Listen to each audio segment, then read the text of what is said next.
ایسا لگتا تھا لوگوں کو جیسے بہت ہی اپنا سا ہو گیا ہے، حافظ نعیم الرحمان کو اپنا سا ہو گیا ہے۔ آپ کو زیادہ حیرت جماعت اسلامی کی 87 سیٹوں پہ ہوئی یا پیپلز پارٹی کی 96 سیٹوں پہ ہوئی کراچی سے؟ حیرت تو پیپلز پارٹی کی زیادہ ہوئی نا کہ جماعت اسلامی کی کامیابی تو ضرور ہے، لیکن کراچی میں یہ کامیابی حافظ نعیم الرحمان کے نام ہے۔ ان کے نعروں کو دیکھیں کہ کراچی کو حق دو، کراچی کو ملازمتیں دو، جس کی سربراہی مصطفیٰ کمال صاحب کر رہے ہیں، جو کہ اپنے ایک ریکارڈ رکھتے ہیں 2016 سے 2022-23 تک کا، کہ غلطی سے بھی دفعہ کامیاب نہیں ہوئے۔ اگر کسی کو پتا ہو کہ میں اسی لیے نکال سکتا ہوں تو چھوٹتا کون ہے؟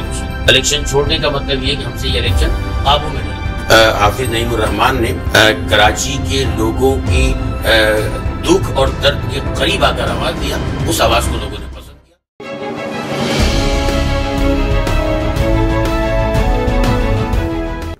بسم اللہ الرحمن الرحیم۔ السلام علیکم ناظرین، میں اس وقت ایڈوکیٹ خالد ممتاز صاحب کے ساتھ موجود ہوں۔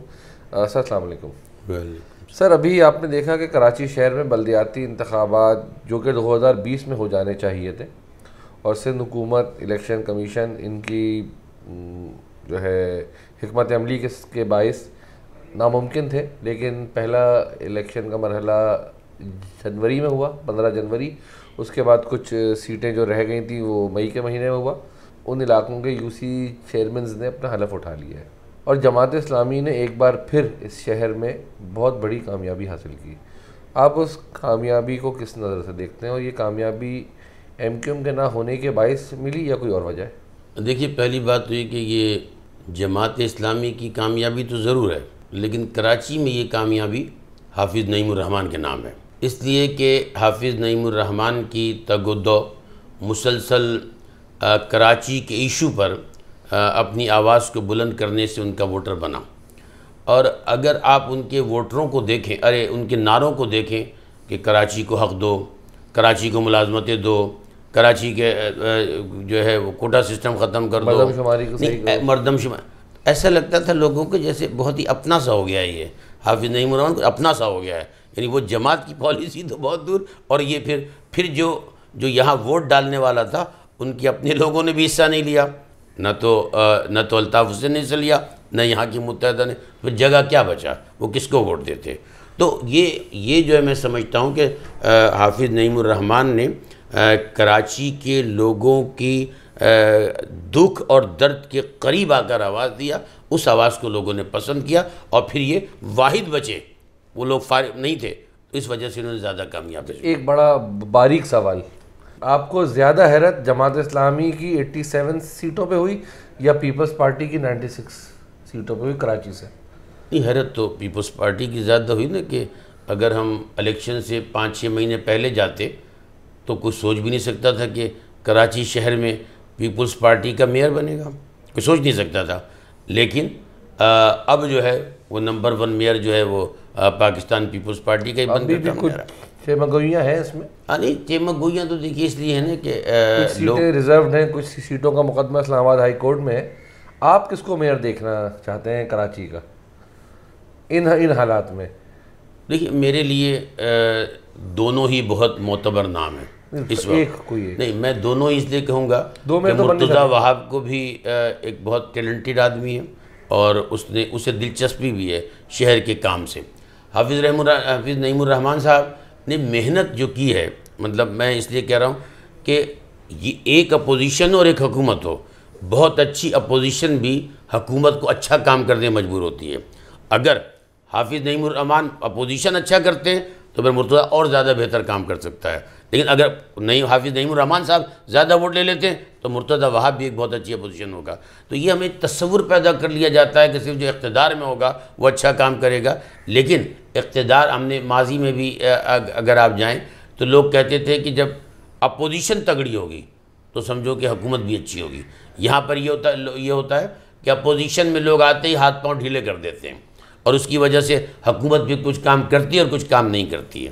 میں تو دعا گو ہوں کہ اللہ تعالیٰ اس شہر کے لیے بہتری فرمائے۔ صحیح۔ اچھا، یہاں پہ اگر ہم یوں دیکھ لیتے ہیں کہ مرتضیٰ وہاب صاحب ہی بن جاتے ہیں تو پیپلز پارٹی کے ہی لگائے گئے ڈی سیز ہیں، اے سیز ہیں، ایڈمنسٹریٹرز ہیں پچھلے کئی سالوں سے۔ پیپلز پارٹی بلا شرکت غیر پچھلے 20 سالوں سے تو سندھ حکومت میں ہی ہے نا، وزیر بلدیات بھی ان کے ہی ہیں، ایسے ہی ہے نا۔ تو کراچی شہر کی حالت کیوں نہیں بدلی؟ ہندوستان سے آ کے لوگوں نے نہیں کری، پنجاب سے آ کے لوگوں نے خراب نہیں کری، پیپلز پارٹی کی ذمہ دار نہیں ہے پھر؟ اس میں دو چیزیں ہیں. ایک تو یہ کہ جب یہ شہر ہوتا تھا متحدہ قومی کا اور انٹیریئر ہوتا تھا پیپلز پارٹی کا، فنڈ ہوتے تھے پیپلز پارٹی کے پاس اور اقتدار ہوتا تھا شہر میں متحدہ کا.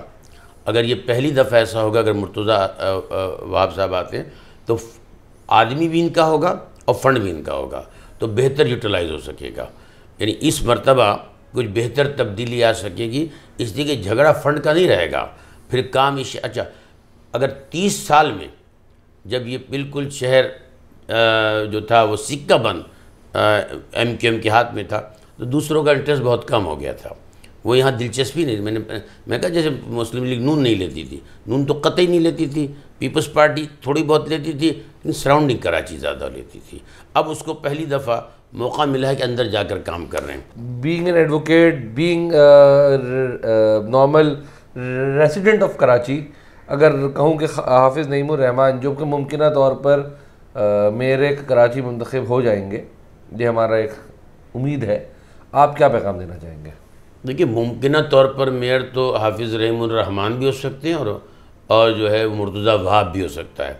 لیکن میں صرف یہ چاہوں گا کہ حافظ نعیم الرحمان صاحب کو جتنی محنت کی ہے حافظ صاحب نے، اللہ تعالیٰ نے اس کو رزلٹ بھی عنایت فرمایا ہے، اور یہ رزلٹ جماعت اسلامی کو سے ہٹ کر لوگوں نے حافظ نعیم الرحمان کو دیا ہے. تو اللہ کرے کہ آپ کو میئر بنے یا اپوزیشن کا کردار ادا کریں، دونوں صورتوں میں آپ کراچی کی خدمت کریں اور انشاءاللہ تعالیٰ آنے والے وقتوں میں اور زیادہ کراچی بہتر ہوگا. جی ناظرین، یہ آپ دیکھ رہے تھے ہمارے ساتھ ایک اسپیشل ایپیسوڈ ایڈوکیٹ خالد ممتاز صاحب کے ساتھ. ہم انشاءاللہ بہت جلد کسی نئے موضوع کے ساتھ اور کراچی شہر کے ان حساس موضوعات کے ساتھ دوبارہ آپ کی خدمت میں حاضر ہوں گے جس پر کوئی اور گفتگو نہ کر سکے. شکریہ.